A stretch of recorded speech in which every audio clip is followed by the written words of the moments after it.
Hi ஜாஸ் family எல்லாரும் எப்படி இருக்கீங்க? நேற்று வந்து சனிக்கிழமை வீக்கெண்டு நாங்கள் எல்லாரும் படத்துக்கு போனோம். அதுதான் ஒரு குட்டி மினி விலாக் மாதிரி எடுத்து போட்டிருக்கேன். அதுக்கு முன்னாடி சேனல் ஃபஸ்ட் டைம் பார்க்குறதா இருந்தால் மறக்காமல் சப்ஸ்கிரைப் பண்ணிடுங்க. அப்படியே பக்கத்தில் இருக்க பெல் பட்டன் அமைக்கிறங்க. அப்போ தான் நான் என்ன வீடியோ போட்டாலும் உங்களுக்கு நோட்டிஃபிகேஷன் வரும், நீங்கள் பார்க்கலாம். காலையில் வந்து 9:45 ஷோ தான். சீக்கிரமாகவே போயிட்டோம், கொஞ்சம் ஃபோட்டோஸ் வீடியோஸ்லாம் எடுக்கலாம் அப்படின்ட்டு. அதுக்கப்புறம் மேலே ஃபஸ்ட் ஃப்ளோரில் தான் எங்களுக்கு அந்த ஸ்க்ரீன் இருந்துச்சு. அங்கே அப்புறம் மேலே எல்லோரும் நாங்கள் போயாச்சு.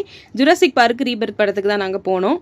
அப்புறம் படம் ஸ்டார்ட் ஆக போது எல்லாரும் உள்ளே போகலாம் அப்படின்னு சொன்னாங்க. அதுக்கப்புறம் நாங்கள் அங்கே எல்லாரும் வெயிட் பண்ணிட்டு இருந்தவங்க எல்லாருமே நாங்கள் அதில் எழுந்திரிச்சு எல்லாருமே உள்ளே போனோம்.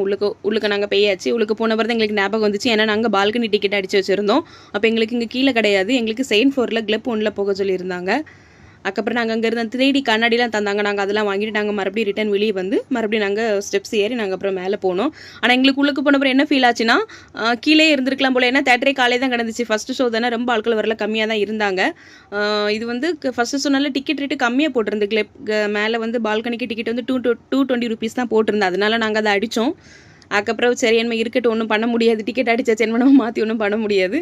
அதனால் நாங்கள் அப்புறம் மேலே போயிட்டோம். மேலே என் பையன் தான் பயங்கர குஷி, ஏன்னா அவனுக்கு டைனோசர்ஸ்னால் ரொம்ப பிடிக்கும், மிருகங்கள்னாலே அவனுக்கு ரொம்ப பிடிக்கும். அந்த மாதிரி படங்கள் எல்லாமே, ஏன்னா அவனும் வீட்டில் மிருகம் மாதிரி தான் நிறைய ரியாக்ஷன்லாம் பண்ணிக்கிட்டு இருப்பான்.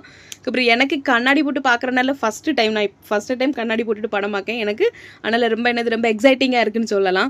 அப்புறம் ரொம்ப குஷியாக நான் தான் உள்ளுக்கு போகிறேன். நான் ஃபஸ்ட்டு போகிற மாதிரி பிளான் இல்லை, அவங்க 4 பேர் தான் போகிறதா இருந்துச்சு. ஆனால் பிள்ளைங்களுக்குலாம் ஸ்கூல் லீவ் தானே, அதனால் நானும் வரேன் சொல்லி நானே கிளம்பிச்சு. அங்கே படமும் ஸ்டார்ட் ஆகிடுச்சு. அந்த கண்ணாடி போட்டுட்டு படம் பார்த்தது எனக்கு ரொம்ப டிஃப்ரெண்ட்டாக இருந்து. ஏன்னா அந்த காட்டுக்குள்ளே ஏரோப்ளைனில் எல்லாரும் போகிறாங்களா, அப்போ நானும் போகிற மாதிரி சாடுற மாதிரி அந்த மாதிரி ரொம்ப இதாக இருந்துச்சு, டிஃப்ரெண்ட்டாக இருந்துச்சு. எனக்கு ரொம்ப பிடிச்சிருந்து இந்த ஃபீல்லாம். அப்புறம் படம்லாம் முடிஞ்சு அதுக்கப்புறம் இன்டர்வியூ வந்தாச்சு. அப்புறம் நான் வெளியே வரல, அவங்க தான் எல்லாரும் வெளியே போயிட்டு பாப்கார்ன் வாங்கிட்டு வந்தாங்க. இது என் பையன் பார்த்த வேலை. எனக்கு கேரமலுக்கு பாப்கார்ன் தான் வேணும்னு அதை ஆர்டர் பண்ணி அவங்க வாங்கிட்டு வந்தாச்சு. அப்புறம் என்ன மீதி படம் எங்கேருந்து பார்க்க, மீதி படத்தில் கேரமல் தின்னு தான் அவையெல்லாம் பார்த்துட்டு இருந்தாங்க. நான் படத்தை தான் ஃபுல்லாக ஃபோக்கஸ் பண்ணி பார்த்தேன். அவங்களாம் கேரமல் பார்த்துட்டு இருந்தாங்க. படம் நல்லாவே இருந்துச்சு, எனக்கு படம் ரொம்ப பிடிச்சிருந்து. அதுக்கப்புறம் லாஸ்ட்டில் உள்ள அந்த லாஸ்ட் காமிச்ச ஒரு டைனோசர் தான், அந்த ஒரு டைனோசருக்கு ஃபீல் வரல, அது கொஞ்சம் மொக்கையாக இருந்துச்சு. மற்றபடி ஸ்டார்டிங்கில் காமிச்ச 3 டைனோசரும் நல்லா இருந்துச்சு. அதுக்கப்புறம் படம் முடிஞ்சிருச்சு. என் சின்ன பையன் அடுத்தல என்ன படத்துக்கு போகலான்னு ஒரு பிளான் போட்டுட்ருக்கேன். என் பெரிய பையன் நம்ம இப்போ எங்கே போய் சாப்பிட போகலான்னு அவன் ஒரு பக்கமாக பிளான் போட்டுட்ருக்கான்.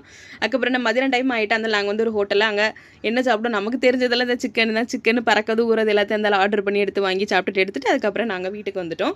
இனிவே நீங்களும் இந்த மாதிரி வீக்கெண்டில் ஏதாவது இந்த மாதிரி என்ஜாய் பண்ணால் கமெண்ட்டில் சொல்லுங்கள். இன்னொரு வீடியோவில் பார்க்கலாம். இந்த வீடியோ பிடிச்சிருந்து லைக் கமெண்ட் ஷேர் பண்ணுங்கள். மறக்காமல் சப்ஸ்கிரைப் பண்ணிடுங்க. தேங்க்ஸ் ஃபார் வாட்சிங்.